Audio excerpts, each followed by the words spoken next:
a model of a guy who's here teaching. Oh, okay. His name is Kenneth King, and he's a Yes, we've heard of him. okay, so he's a designer from New York. Okay. And when I came over to the festival, we were talking about different things because I couldn't bring a lot of stuff in from Australia.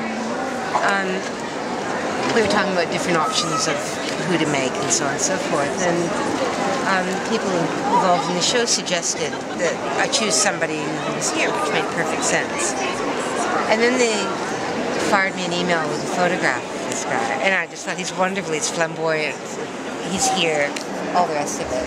So I made up a wire armature and stuffed it with foil, covered it with masking tape, and then added the sculpting.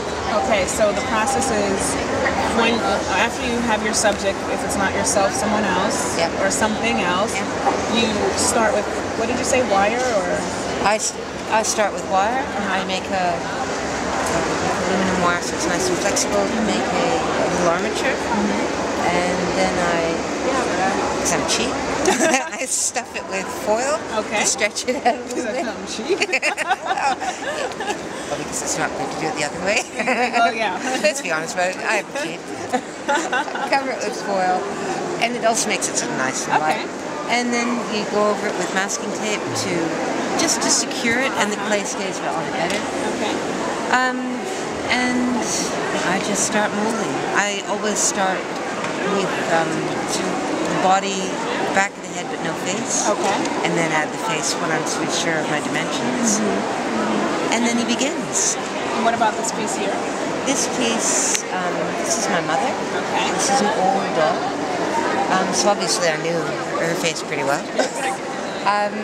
Now I don't remember if I even had a photograph because I knew them so well to do it. But she was also on a wire armature, but her body is stuffed, so she's a slightly different doll. Okay. She's got clay arms, elbow down, knees down, and head, and then a cloth body.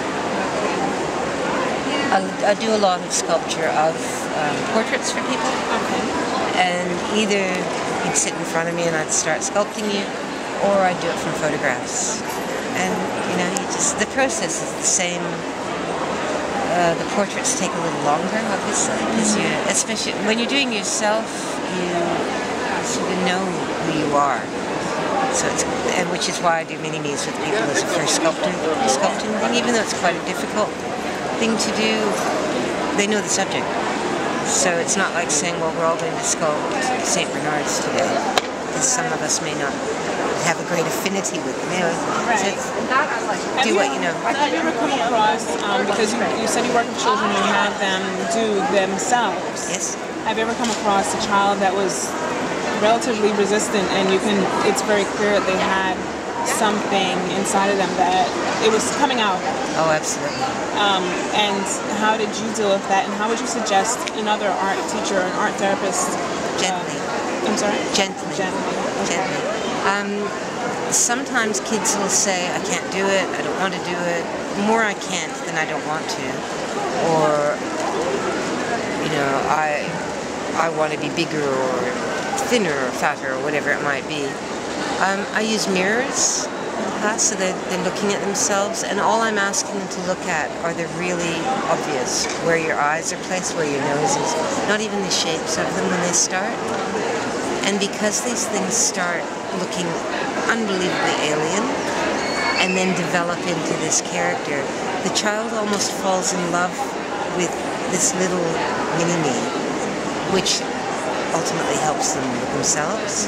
And I use this whole thing that once the eyes are in, I'm quite mad. I tell them that the mini-me can see them. They can't stick their tongues out at it anymore. Okay. And when the ears are on, it can hear them, and you've got to protect this little being. This is your baby. This is your little you, and it's wonderful. So if I have had children who they haven't refused by any means, but they've balked at the idea a little bit.